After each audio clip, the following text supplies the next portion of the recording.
high blood pressure, hypertension is not a disease. It's a symptom. 90% of hypertension is a known cause. Well, today I'm going to tell you what the cause is. When you start telling people that 90% of hypertension is unknown, you make the drug companies rich because you turn the person into an ATM for certain medications. It's very profitable if you don't let people know what the primary cause is. Let me show you what the primary cause is. Okay, so here we have an artery. You have a certain layer, it's called the endothelial layer of cells. That cell layer has these little tiny receptors for insulin. And insulin triggers something that causes the artery to relax. When that receptor becomes damaged, you get high blood pressure. But the problem is, if you fix insulin resistance, sometimes it doesn't lower the blood pressure.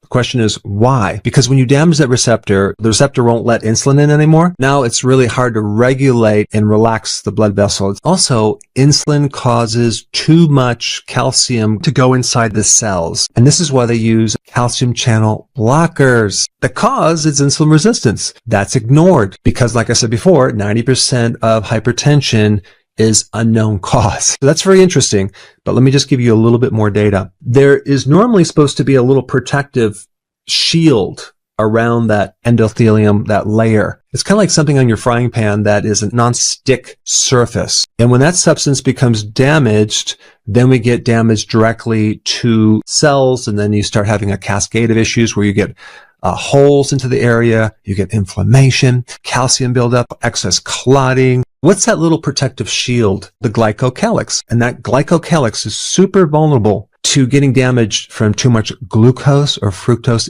And it's kind of weird that a sugar actually destroys sugar, but it does. So when the sugar is too high or there's too much starch, you start getting this rusting out of that layer. It's like acid rain. It goes in there, it dissolves it very quickly. And without it, you get a lot of damage inside that artery, especially hypertension. And I'm going to talk about that. But I first want to talk about some other things because insulin resistance also creates serious deficiencies of other nutrients that if you don't fix those, it's going to take a long time to get your blood pressure lowered. So I'm going to recommend a combination of two different things to fix your hypertension very, very fast. Going on a low carb diet and doing intermittent fasting. And I'm going to also put the link down below of how to do that correctly. At the same time, we want to get the blood pressure down very, very quickly. So there's several things to add to the low carb diet. Number one is vitamin D, but you must take at least 10 to 20, sometimes 30,000 IUs of vitamin D3 every single day to reestablish this. Second thing is magnesium. Magnesium glycinate is the one I recommend. Magnesium helps take the calcium out of the place where it shouldn't be and help to balance out the calcium to magnesium ratios, because what you need to know is calcium causes contraction. Magnesium causes relaxation. Plus, magnesium is going to help vitamin D to work. In fact, vitamin D won't work without magnesium, and magnesium won't work without vitamin D. They're both really, really important, especially with hypertension. Plus, magnesium reduces cortisol and adrenaline. Magnesium also has anti-inflammatory properties, and magnesium helps reestablish that little layer, that protective glycocalyx. The next nutrient that is important is potassium, and I would recommend taking a good amount of potassium.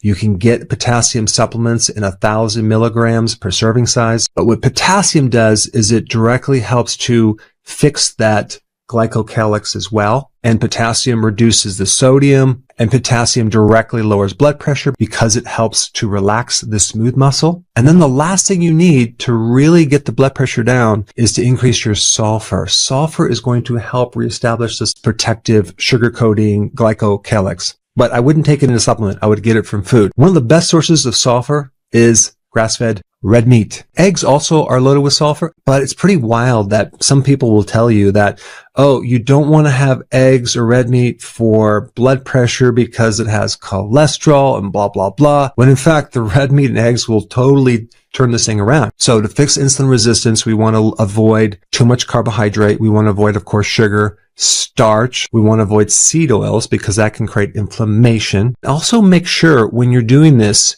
you do not have like the hidden carbohydrates. So in other words, I would really keep a food log and monitor your carbohydrates. You want to keep them really, really low without cheating for a period of time. Sometimes it takes some weeks. and then you can start to see it come down. I would highly recommend getting a home blood pressure kit so you can test yourself throughout the day and monitor this. And on a rare occasion, you'll see maybe the bottom number start coming down, but the top number might not come down. The top number is primarily a problem with the sympathetic nervous system. So sometimes you need to focus more on your stress by getting enough sleep, doing long walks, sometimes to take ashwagandha, or maybe even more magnesium before bed. I've just given you a really powerful solution for hypertension. You have to try it. Go ahead and then comment down below in the comments, and thanks for watching.